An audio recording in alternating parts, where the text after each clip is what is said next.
আজকের ছোট্ট এই ভিডিওটি দেখলে কমপক্ষে 10,000 ইংরেজি বাক্য তুমি নিজেই তৈরি করতে পারবে।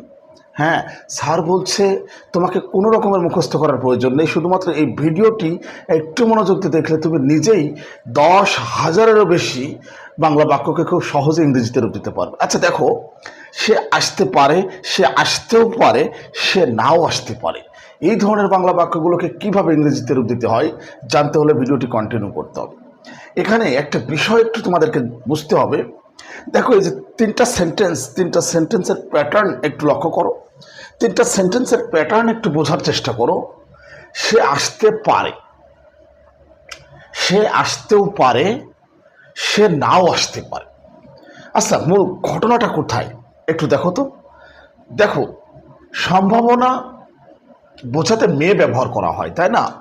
এখানে একটু পার্থক্যটা তোমাদেরকে বুঝতে হবে। হ্যাঁ, এটাই হচ্ছে মূল বিষয়, এটাই বুঝতে হবে। ধরো, বেশি সম্ভাবনা, সেক্ষেত্রে মেয়ে বসে, এটা একটু ব্রেনে রাখবা। বেশি সম্ভাবনা, সেক্ষেত্রে মেয়ে। কম সম্ভাবনা, সেখানে মাইট। অধিকতর বেশি সম্ভাবনা বোঝালে মেয়ে বসাতে হয়, মেয়ে। আর কম সম্ভাবনা বোঝালে মাইট। এটা মাথায় রাখবা চিরকাল, তাহলে কখনো ভুল হবে না। আমি যেটা তোমাদেরকে বোঝাতে চাচ্ছি, যখন একটু বেশি সম্ভাবনা বোঝাবে সেক্ষেত্রে আমরা মেয়ে ব্যবহার করব, আর যেখানে একটু কম সম্ভাবনা থাকবে সেখানে আমরা ব্যবহার করব কি, মাইট। মানে এই দুইটা জিনিসের ব্যবহার আজকের এই ভিডিওতে আমি তোমাদেরকে দেখাবো। হ্যাঁ, কথা দিচ্ছি 10,000 বাংলা বাক্যকে ইংরেজিতে রূপ দিতে পারবা। হ্যাঁ, একটু দেখো না।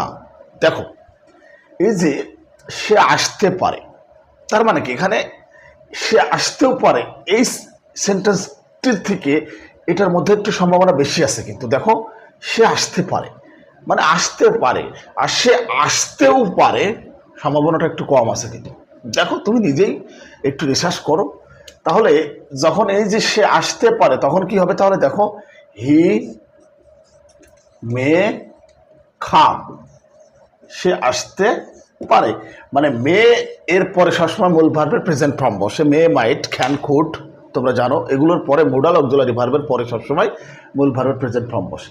তাহলে কি হচ্ছে, সে আসতে পারে, হি মে কাম।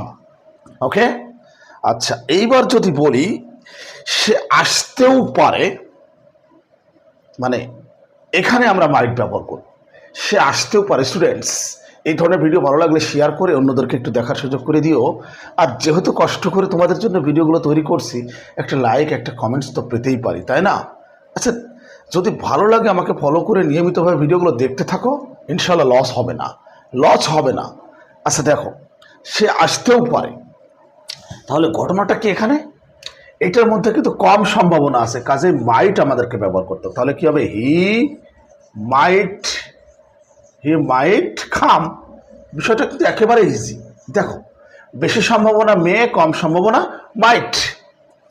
সে নাও আসতে পারে, সে নাও আসতে পারে, মানে এটার কিন্তু নেগেটিভ। সে আসতেও পারে আর সে নাও আসতে পারে, এটা নেগেটিভ। তাহলে এই যে মাইটের পরে শুধুমাত্র নট দিলেই কিন্তু হয়ে যাচ্ছে, হি might not come, he might not come, সেটা শুধু কমপ্লিট। সে নাও আসতে পারে, হি মাইট নট কাম। আমার মনে হয় ব্যাপারটা ইজি। এভাবে কিন্তু আর বলি, যেমন সে লিখতে পারে, এটা কিন্তু ক্যান, এটা গুণ বোঝাচ্ছে। সে লিখতে পারে, এটা কিন্তু গুণ বোঝাচ্ছে। কাজে যেখানে গুণ বোঝাবে, নিশ্চিত গুণ বোঝায়, সেক্ষেত্রে ক্যান ব্যবহার করতে হয়। আর যেখানে সম্ভাবনা বোঝায়, একটু বেশি সম্ভাবনা বোঝায়, সেখানে মে ব্যবহার করতে হয়। একটু কম সম্ভাবনা বোঝায়, সেখানে মাইট ব্যবহার করতে হয়। আর এই যে নেগেটিভ ক্ষেত্রে, যেখানে না বোধক থাকবে, সে নাও আসতে পারে এমন ক্ষেত্রে, সে নাও লিখতে পারে এমন ক্ষেত্রে, সে মানে এই যে কম সম্ভাবনা নেগেটিভ হলে সেখানে আমরা নট বসাবো, মাইট নট। আমার মনে হয় যে ব্যাপারটা একদম ইজি, তোমরা বুঝতে পেরেছো।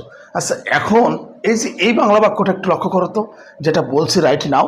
একটু দেখো, সে তোমাকে নাও ভালোবাসতে পারে, সে তোমাকে নাও ভালোবাসতে পারে। এই বাংলা বাক্যটাকে কিভাবে ইংরেজিতে রূপ দিবে অবশ্যই কমেন্টস বক্সে জানাবে। সে তোমাকে নাও ভালোবাসতে পারে। ঠিক আছে, তো আজ এ পর্যন্তই। নিয়মিতভাবে এই ধরনের ভিডিওগুলো দেখতে থাকো, শিখতে থাকো, ইনশাল্লাহ ইংরেজিতে তুমিও ফ্লুয়েন্টলি কথা বলতে পারবে। আল্লাহ হাফেজ, আসসালামু আলাইকুম।